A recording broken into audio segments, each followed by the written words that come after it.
Bismillahirrahmanirrahim. Assalamualaikum warahmatullahi wabarakatuh.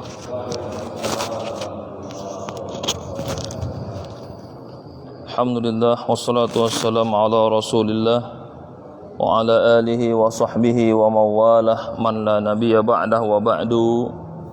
Para jamaah yang saya muliakan dan semoga dirahmati Allah Subhanahu wa taala. Mari kita awali pengajian di subuh yang penuh berkah ini dengan mendoakan yang telah mendahului kita diberikan tempat yang baik di sisi Allah Subhanahu wa taala, yang sakit diberikan kesembuhan, yang dirundung masalah diberikan solusi yang terbaik, dan tentu kita diberikan keberkahan di pagi yang berkah ini. Al-hadin niyah wa kullu niyatin salihah. Karamil Fatihah. A'udzu billahi minasyaitonir rajim. Bismillahirrahmanirrahim. Alhamdulillahirabbil alamin arrahmanir rahim maliki yaumiddin. Iyyaka na'budu wa iyyaka nasta'in. Shiratal mustaqim. Shiratal ladzina an'amta 'alaihim ghairil maghdubi 'alaihim waladdallin. Amin. Baik, para jemaah yang saya muliakan dan dirahmati Allah Subhanahu wa taala. Materi kita hari ini adalah materi yang cukup menarik karena terkait dengan larangan kita ingin cepat mati. Saya dulu teringat kata-kata orang tua saya, kalau misalnya ibu saya dulu lihat anaknya nakal, ya, saya juga nakal juga ini. Katanya, udahlah, mama cepat mati aja lah, biar kalian dapat ibu tiri nanti. Begitu ya. Udah kesal lihat anaknya nakal itu ya. Apakah itu termasuk larangan atau tidak gitu. Itu yang pertama itu. Jadi kalau terbayang itu kadang-kadang waktu kecil merasa bersalah ya. Makin dilarang makin dikerjain kan. Jadi kadang-kadang udahlah mama mati aja lah, biar dapat ibu tiri kalian, biar rasakan gimana gitu. Yang kedua, kalau lihat orang sakit di rumah sakit, kita jenguk sudah koma, diobati habis uang nggak sembuh-sembuh, hanya garis-garis saja. Terus kata orang, mendingan meninggal aja dah, kasihan, yang jaga juga nggak sabar, berdosa, uang habis, kan begitu ya. Atau udah pulang aja dah, bentar lagi meninggal juga ujungnya, begitu ya. Apakah itu juga termasuk larangan materi kita hari ini atau enggak? Nanti kita akan coba uraikan. Atau yang ketiga, saya ini Pak Ustadz udah tua, tinggal mau mati aja. Ada yang begitu yang ngomongnya ya. Udahlah, saya nggak mau ribut, saya nggak mau bertengkar, saya bentar lagi mati juga ini ya. Kalau kerja udah pensiun juga ya paling setahun dua lagi meninggal kan begitu ya. Apakah itu termasuk larangan juga atau tidak? Yang terakhir kita lihat para ulama, para wali itu pinginnya meninggal aja karena ingin bertemu Allah Subhanahu wa ta'ala. Apakah itu juga dilarang atau tidak? Nah, ini yang akan kita uraikan berdasarkan hadis Rasulullah sallallahu alaihi wasallam, merujuk dalam kitab Wasaya Rasul, kumpulan wasiat-wasiat Rasulullah sallallahu alaihi wasallam.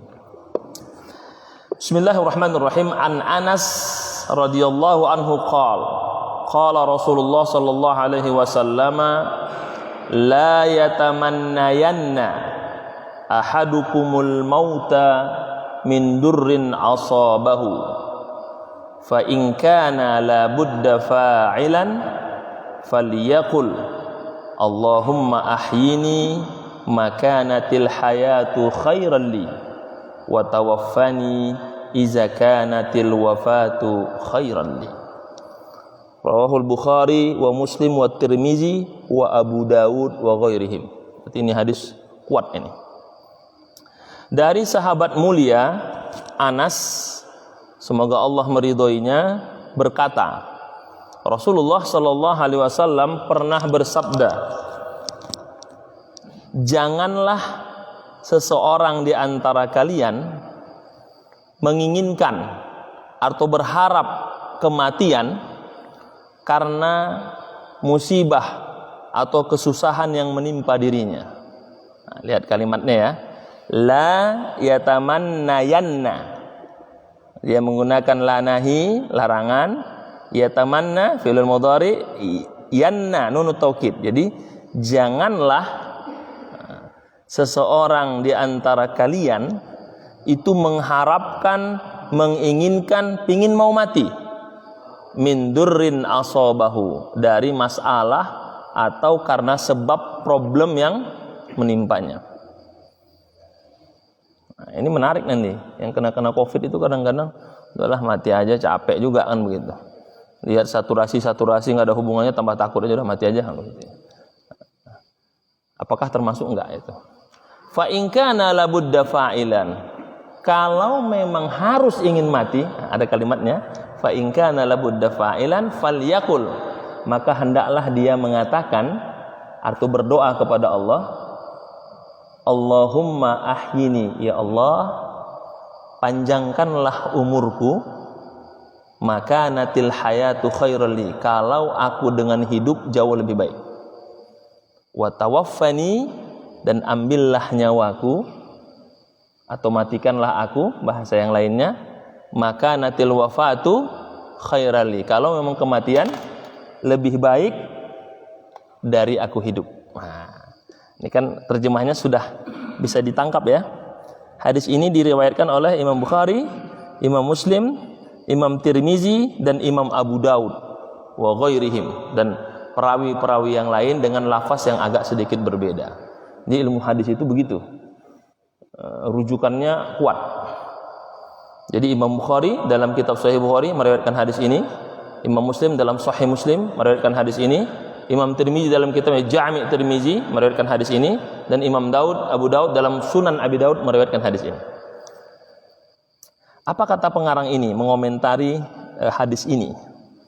Dia katakan begini, hadzal hadis ini yu'allimuna, mengajarkan kepada kita kaifa yakunu ta'addub ma'allah, bagaimana beretika kepada Allah tabaraka wa ta'ala, Allah subhanahu wa ta'ala, fi sya'nina kullih, dalam makasih Pak, terima kasih, dalam segala hal.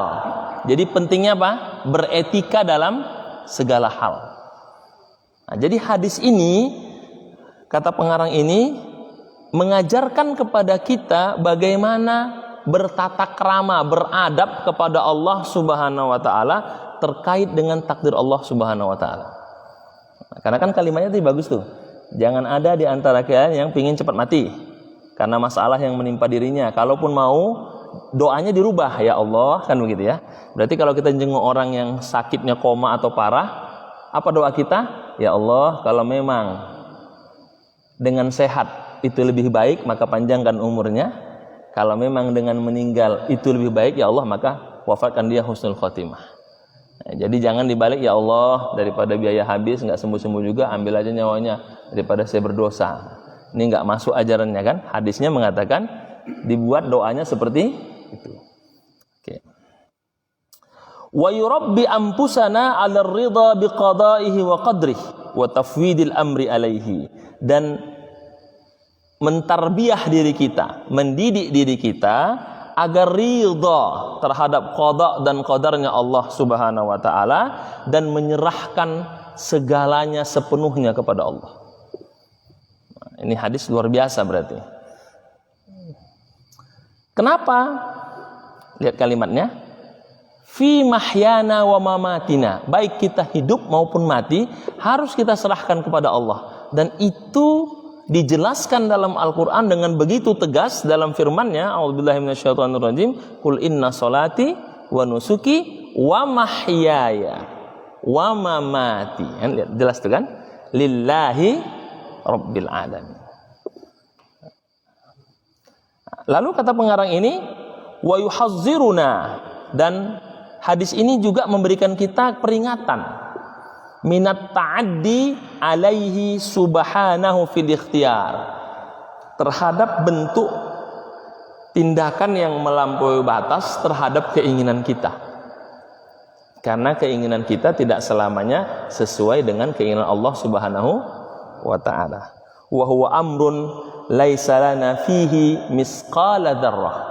Dan itu perkara keinginan kita harus sesuai dengan maunya Allah, itu ada hal yang tidak mungkin kita bisa intervensi meskipun hanya sebiji sawi. Nah, ini kan menunjukkan bahwa totalitas ketundukan kita kepada Allah itu harus mutlak.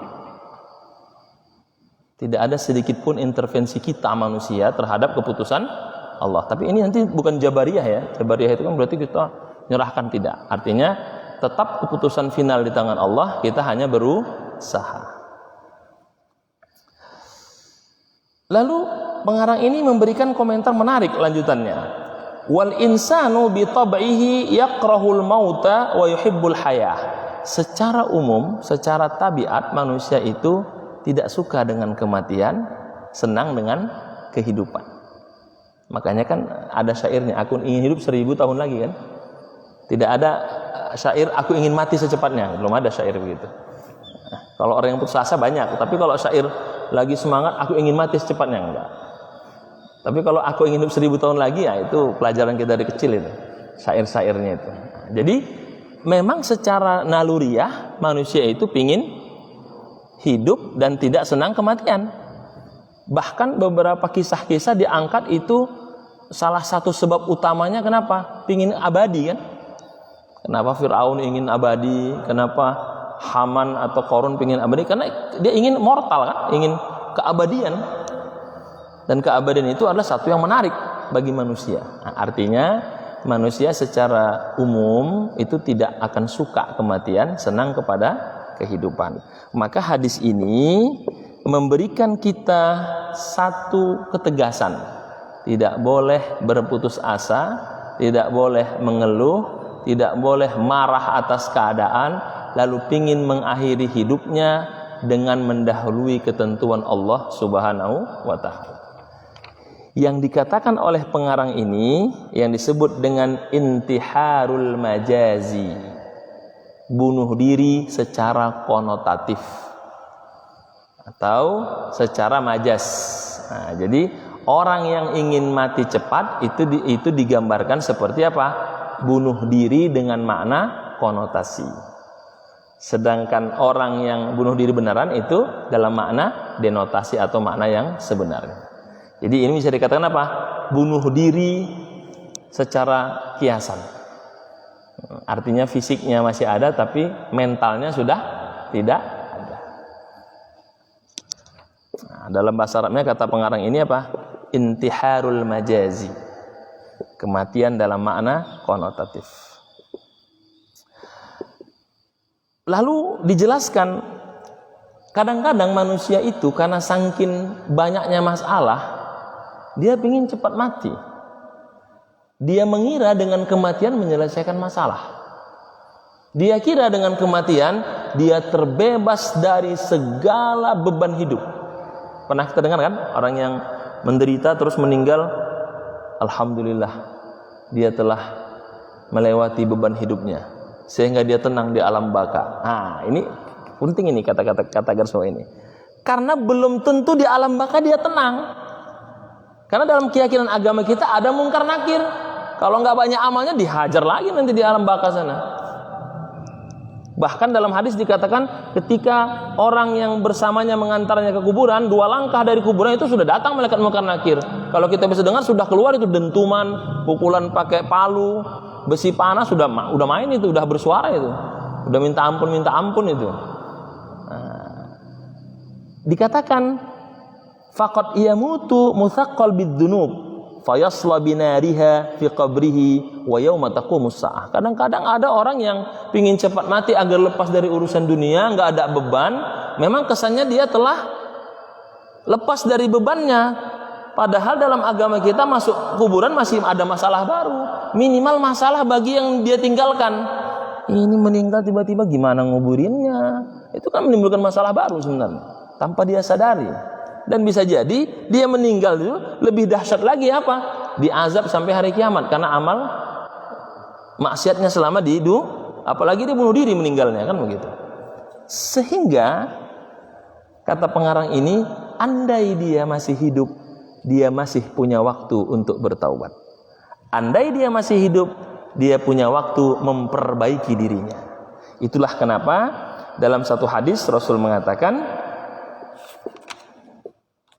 la yatamannayanna ahadukumul mauta, janganlah di antara kalian menginginkan cepat mati, imma muhsinan fala'allahu yazdad. Kalau dia orang baik yang ingin cepat mati, harusnya dengan dia hidup lebih lama, amalannya semakin bertambah. Wa imma musian fayastatif, atau dia pendosa, dengan hidup lebih lama dia punya kesempatan untuk bertaubat. Nah, ini kan kalimat ini penting, diambil dari Sahih Bukhari dan Sunan Nasai. Jadi perawi untuk hadis ini mirip kalimatnya ya, diambil oleh Sahih Bukhari dan Sunan Nasai. Apa katanya? Jangan ada di antara kalian, kata Rasul, pingin cepat mati. Kalau dia orang baik, dengan dipanjangkan umurnya, dia punya kesempatan menambah timbangan kebaikannya. Kalau dia orang nggak benar, dengan dipanjangkan umurnya, dia punya kesempatan untuk bertaubat, memperbaiki kesalahannya. Nah, ini kan kalimat ini penting ini. Sehingga meskipun dia terkena positif atau negatif, dengan hidupnya dia menambah kebaikan. Nah, inilah yang dikatakan oleh Al-Habib Ali Zupri, salah seorang ulama sekarang itu, Syekh Habib Ali Zupri ya, mengatakan banyak orang ingin cepat mati, tapi banyak orang tidak mau ingin hidup. Padahal kalaupun dia mati dengan mati syahid, hidupnya pun bisa hidup mulia kalau dia diisi dengan amal kebaikan.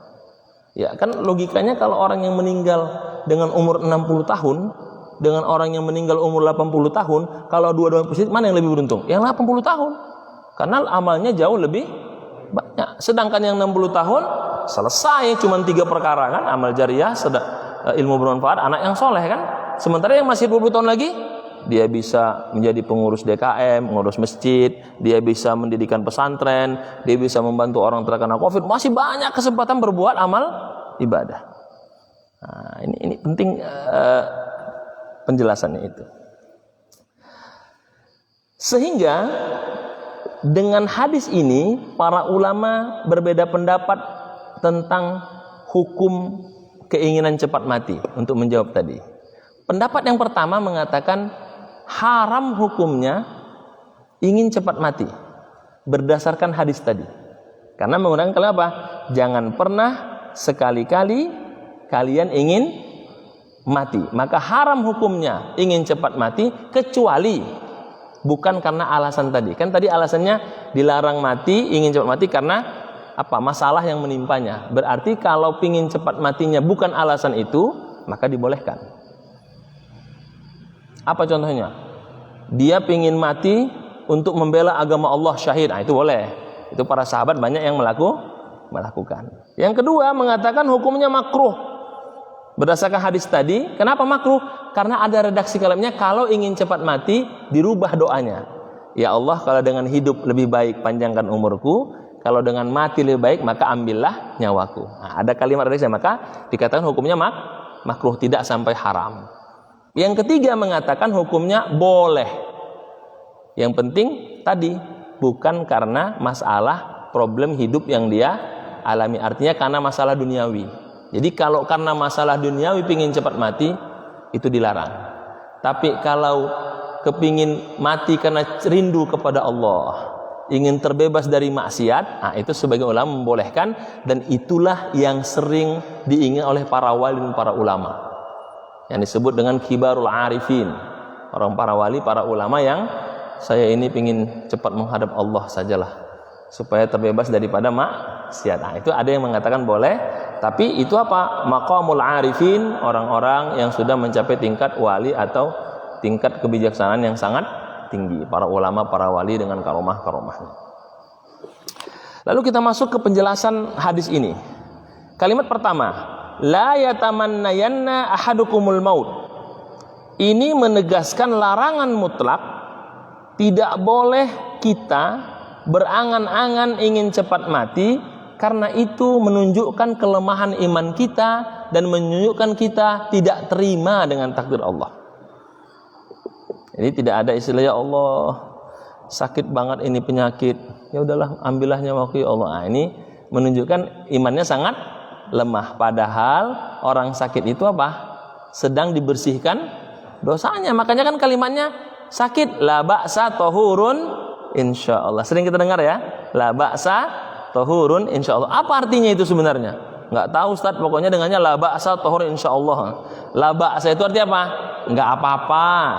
Nah, semoga itu sebagai tempat menyucikan dosa kamu. Itu artinya la ba'sa tahurun insyaallah. Kadang-kadang kita suka pakai kalimat la ba'sa tahurun. Tahu nggak artinya? Enggak, pokoknya bagus saja katanya begitu.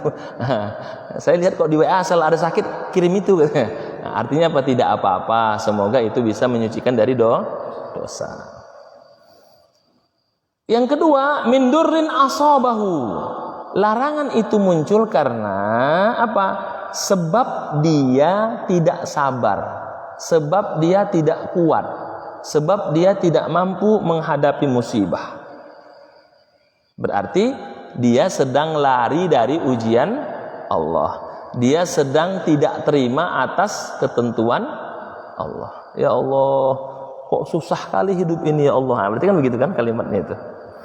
Dan kisah-kisah ini luar biasa. Kisah Urwah bin Zubair adalah kisah yang sangat menarik untuk diceritakan, karena Urwah bin Zubair ini kan temanan dengan Abdul Malik bin Marwan. Jadi Urwah bin Zubair ini anak dari Zubair. Zubair itu istrinya Asma, punya anak Urwah bin Zubair. Berteman dengan Abdul Malik bin Marwan, anak dari Marwan bin Hakam yang jadi khalifah Bani Umayyah. Ketemu mereka karena Abdul Malik jadi raja, ketemu di istananya, mau melihat kuda terbaik, lagi ngelihat tiba-tiba dia terjatuh ditendang kuda, patah kakinya Urwah. Anaknya keinjek, meninggal.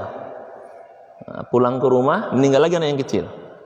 Nah, apa kata Urwah?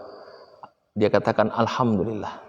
Coba kalimatnya. Apa dia katakan? Alhamdulillah. Kenapa? Karena Allah masih sisakan anak-anakku yang lain yang masih hidup. Oh, itu luar biasa kan dia menerima itu.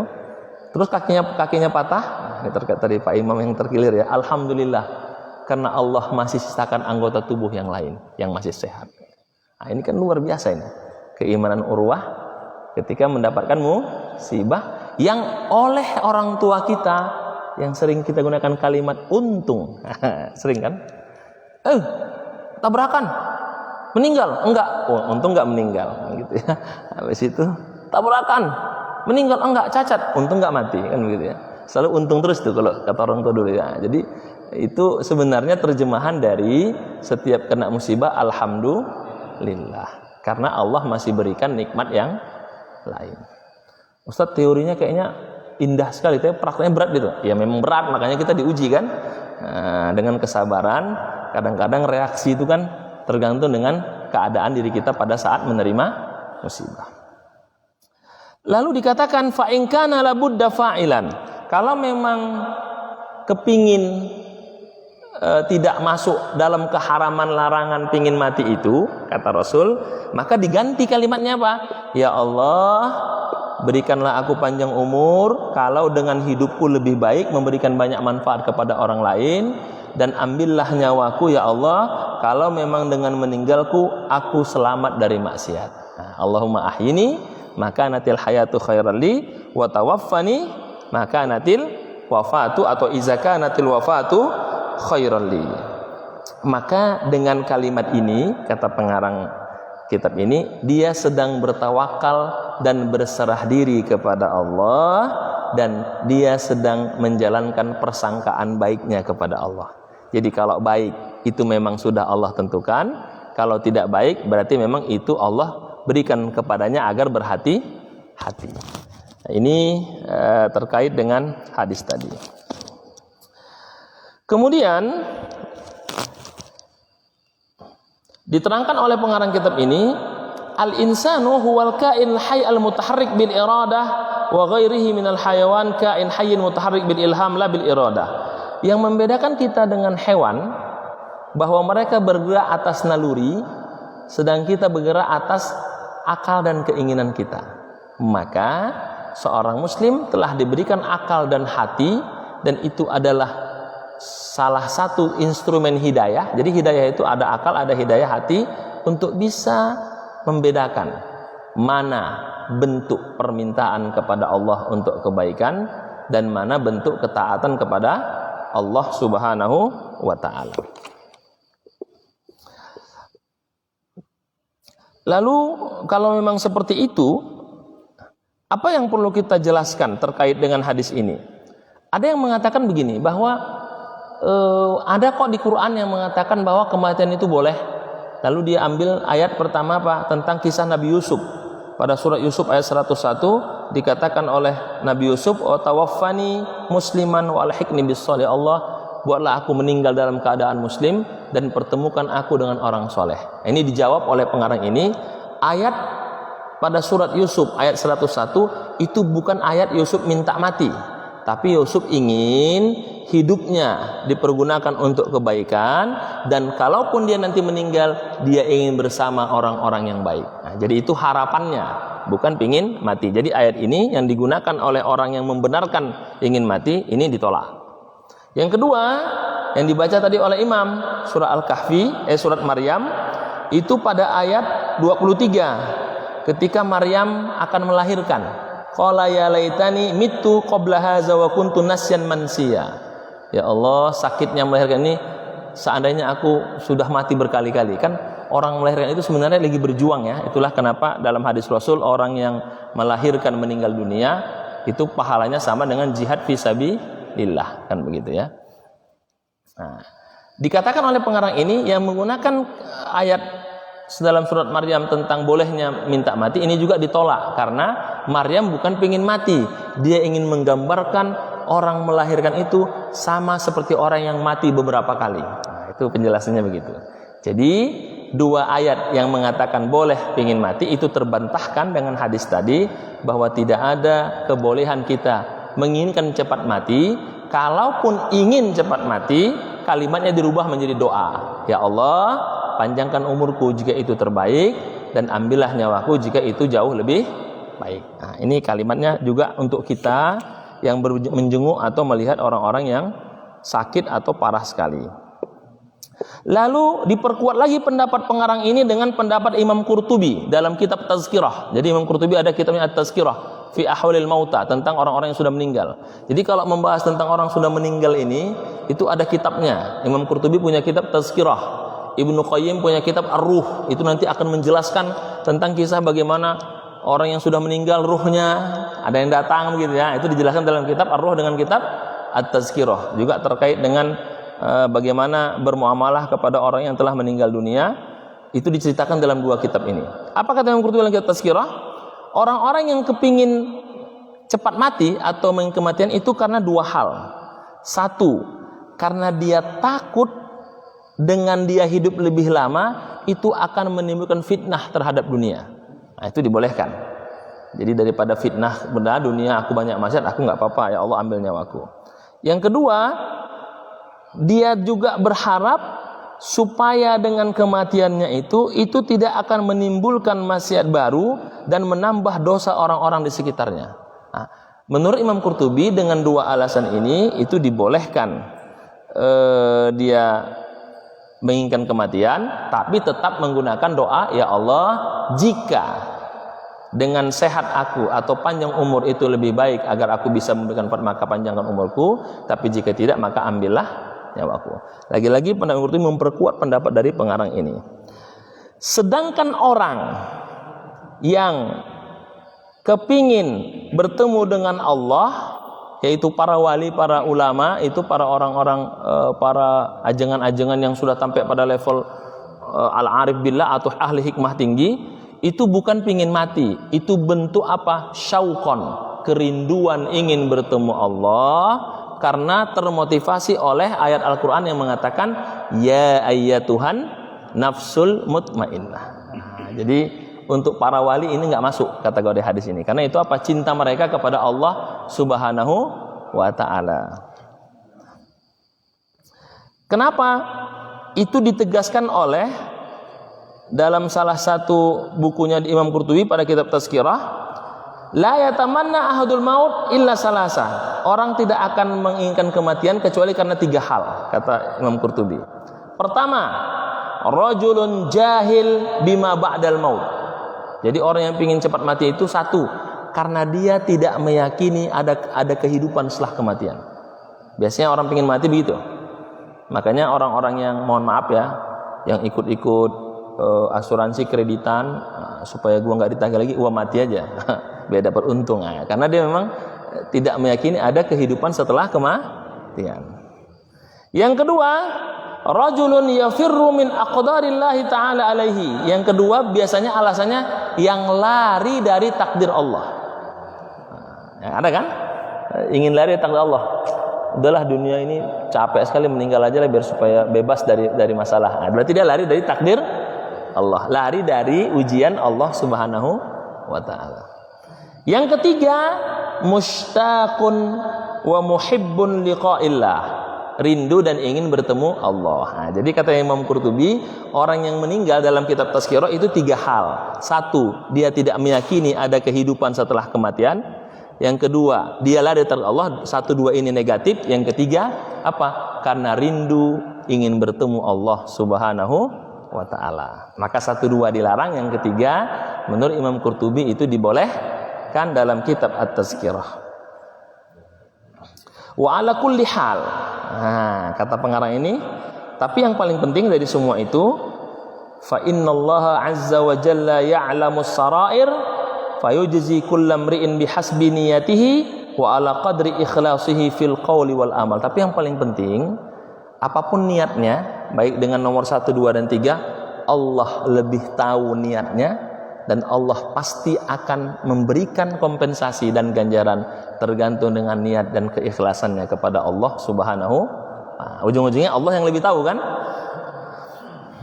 Maka kata pengarang ini, maka hadis ini atau nasihat ini sangat penting untuk kita ambil hikmahnya, bahwa orang yang ingin cepat mati menunjukkan kelemahan imannya, bahwa orang yang mengganti keinginan cepat matinya dengan doa yang Rasul ajarkan itu menunjukkan kebijaksanaannya. Tapi orang yang ingin umurnya dipanjangkan agar banyak beramal soleh, inilah ciri orang-orang yang mulia. Sebagaimana sabda Rasulullah sallallahu alaihi wasallam, "Man radiya falahur ridha minni hatta yulaqqani." Dalam Subhat Qudsi dikatakan, barang siapa yang ridha kepada Allah, maka dia akan ridha untuk bertemuku kapanpun dan dimanapun. Wa man sakhita falahu sukhtu minni hatta yulaqqani. Dan yang tidak ingin bertemuku kapanpun atau dalam, dia akan benci bertemu dengan Allah Subhanahu wa taala. Jadi hadis ini mengajak kita untuk bisa menerima takdir Allah. Hadis ini mengajak kita untuk bijaksana menyikapi kehidupan ini. Dan hadis ini mengajak kita bahwa kehidupan jauh lebih mulia daripada kematian. Bahwa kehidupan memberikan kita waktu untuk menambah kebaikan atau memperbaiki kesalahan yang pernah kita lakukan. Demikian, walafu minkum. Yang bertanya boleh bertanya jika ada yang mau ditanyakan. Assalamualaikum warahmatullahi wabarakatuh. Pas. Silakan, Pak. Waalaikumsalam warahmatullahi wabarakatuh. Itu tadi doanya kan yang berdoa begitu. Iya. Kepada Allah. Kalau kita mendoakan orang tua atau saudara yang sakitnya sudah parah, Ya. Ya Allah, hidupkanlah dia apabila hidup itu baik bagi dia, atau matikanlah dia apabila dia mati baik dia. Ya. Itu juga sama berarti. Sama, cuman jangan dengar dia, Pak. Nah, itu maksudnya. Bedanya, doa itu untuk kita, betul, juga untuk orang lain. Cuman jangan dengar di telinganya, nanti cepat meninggal dia, Pak. Nah, itu maksudnya. Nah, jadi kalau kita kena sakit, ya Allah, sakit ini sebagai ujian darimu, aku ridho ya Allah. Kalau memang Engkau berikan aku rezeki untuk sehat ya Allah, dan dengan itu aku bertambah banyak amal ibadah, maka panjangkan umurku, sehatkan aku ya Allah. Katakan begitu. Tapi kalau memang sakit ini caramu untuk membuat aku selamat dari maksiat dan semakin jauh kepadamu, maka ambil nyawaku, itu boleh. Nah, tapi untuk orang lain kita mendoakan, tapi jangan dengar dia. Nah, karena orang sakit ini kan sensitif dia, Pak. Ya Allah, jika memang ini nyuruh aku mati ya, jangan gitu ya.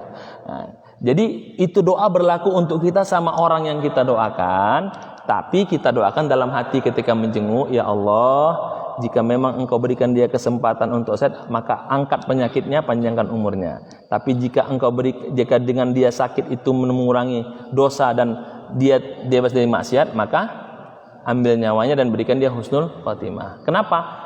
Karena orang yang menjaga sakit ini banyak dosanya, Pak. Saya mengatakan itu karena dulu ayah saya sebelum meninggal itu ngurusin almarhumah ibu saya 8 bulan sakit liver. Terus mertua saya ngurusin suaminya sakit lumpuh itu 8 tahun. Di situ paling banyak dosanya. Kenapa? Karena kan ngurus orang sakit itu luar biasa, perlu sabar ekstra. Makin dilarang makin dikerjain sama dia. Nah, maka kalimat itu menjadi penting. Nah, itu salah satu alasannya. Dan itulah kenapa nanti di kitab ini ada pembahasannya, tapi hadis agak jauh. Hadis ke-70-an. Kalau kita mengunjungi orang sakit, mintalah doa dengan dia. Karena doa orang sakit itu mustajab. Ada hadisnya itu. Nah, kita selama ini kan kalau datang sakit doakan orang sakit ya. Minta doa sama dia. Karena doa orang sakit ini diaminkan malaikat. Ada hadisnya. Itu tentang bab mengunjungi orang yang sakit. Masih lama Ustaz? Masih hadis ke-70. Ini kitab ada 200 hadis. Kita baru hadis ke-8 ini. Masih jauh perjalanan ya. Apakah selesai? Wallahu a'lam bishawab kan begitu ya. Nah, ini kitab 3 jilid, total 200 hadis. Ada hadis ke-70. Kenapa ini? Karena saya sudah mengajarkan di tempat lain. Nah, jadi berkunjung itu minta doa sama yang sakit. Kenapa? Karena dia sedang dibersihkan Allah dosanya sehingga dia bersih dari dosa, maka doanya mustajab oleh Allah Subhanahu wa taala. Nah, kan kadang-kadang kalau kita jarang minta doa kan? Nah, itu contohnya begitu, Pak. Jadi itu dibolehkan, cuman bedanya kalau untuk mendoakan yang sakit ya jangan dengar dia. Artinya kita doakan semoga diberikan ketabahan bagi yang menjaga. Nah, doa itu boleh kita ini kan. Allahumma ahyihi, diganti kalimatnya nanti kalau yang bisa bahasa Arab, iza kanatil hayatu khairan lahu wa tawaffahu, dan ambil nyawanya iza kanatil wafatu khairan lahu. Demikian Pak. Allahu a'lam bishawab. Ya, silakan Pak, ada yang lain? Silakan Pak.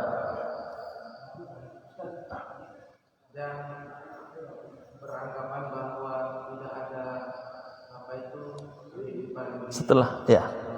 kematian, tidak ada itu pada dasarnya Ustaz ya. Ya.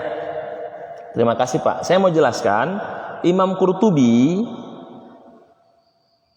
itu mengutip perkataan Sahal bin Abdullah At-Tusturi, salah seorang ulama. Dia mengutip perkataannya dan dia tulis dalam kitab At-Tazkirah oleh Imam Qurtubi. Dikatakan orang yang ingin mati itu pasti tidak lepas dari 3 hal. Salah satunya rajulun jahilun bima ba'dal maut, yaitu orang yang memang tidak meyakini atau tidak tahu ada kehidupan setelah kematian. Ini orang-orang non-muslim atau orang-orang yang tidak percaya ada pembalasan setelah meninggal. Kan ada keyakinan sebagian orang non-muslim itu bahwa kalau sudah mati ya sudah mati aja, nggak ada urusan. Di dalam agama kita bahwa setelah mati ada apa? Hari pembalasan kan? Dan pembalasannya itu terbagi 2, ada yang di alam barzah, ada nanti pada hari kiamat. Jadi maksudnya itu maksud saya. Jadi pengertian yang tidak meyakini ada kehidupan setelah kematian, biasanya orang-orang ini berpikir kalau dia mati selesai masalah. Padahal dalam Islam kalau dia meninggal ada masalah baru. Bagaimana menguburkannya? Karena kalau meninggal bunuh diri kan nggak banyak orang mau menguburkannya, kan begitu? Atau meninggalnya dalam keadaan murtad kan orang nggak mau menguburkannya, bahkan ditolak lagi. Bayangkan kan kisah-kisah orang-orang yang dihukumi murtad, orang-orang yang bunuh diri kan ada sebagian kami nggak mau di kampung ini dikubur, ada kan yang begitu. Apalagi yang dia terduga pelaku teror yang bom-bom teroris kan banyak itu kampung nggak mau nerima dikuburkan di situ, ya kan? Kalau kemarin itu lagi heboh yang kena COVID, nggak ada yang mau dikuburkan di situ kan? Nah itu kan sakit itu, ditolak kan begitu. Nah itu maksudnya ini penjelasan orang-orang yang tidak yakin ada kehidupan setelah kematian, artinya ada pembalasan, ada penghitungan amal kebaikan setelah dia meninggal. Biasanya dia melihat mati itu menyelesaikan masalah. Itu maksud saya, Pak. Wallahu a'lam bishawab. Kan ada sebagian yang berpendapat bahwa azab kubur itu nggak ada. Itu apa saja yang Kalau itu dia mengambil pendapat dari hadis Nabi bahwa semua kebaikan itu nanti dibalas pada hari kiamat, sehingga dia mengambil pendapat bahwa tidak ada azab kubur. Tapi kita mengambil pendapat secara umum para ulama ada azab kubur itu. Hanya seperti apa hanya Allah yang tahu, tapi beberapa hadis menjelaskan bagaimana mereka dituntut untuk mempertanggungjawabkan amal mereka, yang oleh sebagian ulama dikatakan ada yang membuat begini tanda kutip ya, dia trailer menuju kiamat. Jadi apa ya, cuplikan itu. Nah, kalau dia baik maka dia tenang seperti baru tidur semalam, terbangun sudah hari kiamat. Kalau dia enggak itu berarti ya seperti itu, dia disiksa dengan segala kesalahannya. Karena ada hadis mengatakan, kata Rasul, hati-hati dengan kuburan ini. Kenapa Rasul? Dia sedang diazab karena dia kencing tidak bersuci. Kan ada hadisnya itu. Nah, jadi pendapat itu tertolak karena banyak hadis mengatakan orang di kubur itu ada yang diazab. Kenapa? Ini hati-hati. Kenapa? Dia ini kalau kencing nggak pernah bersih. Kan ada itu hadisnya itu. Maka Rasul mendoakan kan gitu. Lalu bilang kan hati-hati kalau kencing jangan sampai najis. Nah, makanya kan kita kalau kamar mandi itu kan usahakan jongkok kan supaya tidak muncrat najisnya kalau kencing berdiri. Nah, jadi hadis itu membantah pendapat tadi, Pak. Bahwa tetap ada, cuman memang apakah azab dalam artian seperti azab di neraka, nah itu yang ulama berbeda pendapat. Tapi tetap ada penghitungan itu dan hadis-hadisnya banyak, Pak. Itu yang saya ketahui, wallahu a'lam bishawab. Tadi Pak, dari depan silakan Pak, terakhir ya. Nah. Ini tentang meminta doa pada orang yang sakit. Ya. Itu ada syaratnya atau tidak? Dalam artian yang sakit itu termasuk orang soleh atau tidak? Ya. Ada anggapan bahwa kalimat ini orang sakit dimintain doa. Oh iya. Tergantung kesolehan ya. Betul. Ya, hadis itu nanti bisa kita uraikan, tapi saya mau jelaskan. Ya, hadis itu menjelaskan tentang satu, pentingnya menjenguk orang yang sakit. Yang kedua, orang sakit itu sedang digugurkan dosa-dosanya. Oke? Nah, muncul pertanyaan tadi kan, apakah harus orang soleh atau tidak? Ya, hadis itu menjelaskan ya tentu orang-orang yang soleh. Nah, orang-orang yang soleh yang kita jenguk sesama muslim. Nah, kita minta doakan. Jadi kita mendoakan dia, dia juga mendoakan kita. Itu maksudnya. Ya, kalau orang-orang yang mungkin bermasalah ya paling kita doakan semoga dia dengan sakit itu kembali ke jalan Allah. Tapi penjelasan lebih detail nanti kita akan uraikan, Pak ya. Tapi secara umum hadisnya itu umum bahwa menjenguk orang sakit itu tidak hanya sekedar menjenguk dia, tapi kita juga bisa minta doa kepada dia karena malaikat sedang mengaminkan doa-doa dia. Makanya orang sakit itu kan dilarang banyak mengeluh. Kita yang mengurus juga pastikan jangan sampai dia mengumpat kepada kita. Dan itu memang cobaannya berat, ujiannya berat. Menjaga orang sakit itu ya seperti saya katakan tadi, hari pertama dia mengucapkan alhamdulillah, hari kedua dia mengucapkan astagfirullah, hari ketiga ada diem aja gitu ya. Nah, itu perlu kesabaran yang luar biasa. Tapi penjelasan Bapak tadi betul, itu hadisnya tidak menjelaskan untuk siapa, tapi secara umum itu kepada orang-orang soleh yang sakit yang kita minta doakan kepadanya. Nah, adapun orang-orang yang banyak maksiat, kalau memang sakit itu juga membuat dia berubah, kita bisa minta doa, Pak. Kan kita jenguk nih, gimana Pak sakitnya? Alhamdulillah, mohon doa ya Pak Haji, saya sedang diuji Allah. Berarti orang baik kan? Nah, minta doa sama dia. Gimana Pak Haji ya, doakanlah ini mungkin ujian bagi saya. Nah, berarti kan dia orang baik itu. Adapun dia punya dosa masa lalu, itu bukan urusan kita. Kenapa? Karena doanya orang yang sedang sakit itu kata Rasul diaminkan oleh para malaikat. Tapi sebenarnya hadis itu bukan pada doanya itu, tapi pada pentingnya mengunjungi orang sakit. Nah, supaya kita kan sering begini, apa untungnya mengunjungi orang sakit? Yang ada uang saya habis, waktu saya habis. Kan begitu? Waktu habis karena harus menjenguk, uang habis karena bawa makanan kan? Nah, ternyata ada untungnya. Minta doa sama yang sakit agar kita juga diberikan kepada Allah Subhanahu wa taala. Itu kira-kira pembahasannya, Pak. Nanti lebih detail kita bahas pada bab terakhir. Oh, iya, Pak. Enggak apa-apa ya? Silakan. Waalaikumsalam warahmatullahi wabarakatuh. Ustaz Rasulullah SAW setiap akhir sholat, di dalam hadisnya yang bisa dikatakan bahwa Rasulullah juga berdoa. Oh ya. Allahumma inni a'udzubika min jahannam. Dari kubur itu ada kubur ada. Ada kubur itu ada Rasulullah sendiri yang sudah masuk surga masih mendoakan jawaban ada kubur. Ya. Itu hadis kan Pak? Betul. Ya. Jadi ada butuh ada. Karena Rasulullah kata Aisyah setiap akhir sholat sebelum Ya. membaca itu. Jadi kita selalu mendapatkan hadis itu Pak. Kalau sholat itu betul Pak. Ya, jadi begini Pak. Banyak hadis-hadis yang menjelaskan tentang bacaan setelah habis sholat atau sebelum kita salam. Banyak hadisnya itu. Contoh, kalau kita habis tahiyat akhir ya, dianjurkan baca doa satu, Allahumma ighfir lima qaddamtu wa ma akhartu wa ma a'lantu wa ma asrantu antal muqaddimu antal muakhir la ilaha illa anta. Itu doanya Imam Ali sebelum salam. Kedua doanya Abu Bakar As-Siddiq, Allahumma anta rabbi la ilaha anta faghfirli wa ma yaghfiru dzunuba illa anta. Ada kan ayat dibaca itu doanya Abu Bakar. Tapi hadis-hadis itu secara hukum fikih itu tidak dimasukkan dalam doa menjelang kita salam itu, karena hadis itu sebatas hanya bagi yang mau, tidak sampai ke dalam aturan sholat yang harus dibaca. Nah, jadi itu sifatnya sunnah. Kalau mau baca silahkan. Ada juga yang setelah habis sholat apa? Allahumma inni ala dzikrika wa syukrika. Jadi banyak hadis. Nah, hadis-hadis ini itu harus dikelola dalam produk hukum fikih, baru menjadi hukum dalam sholat. Nah, kalau hanya hadis saja kita ambil lalu kita amalkan, inilah yang jadi masalah.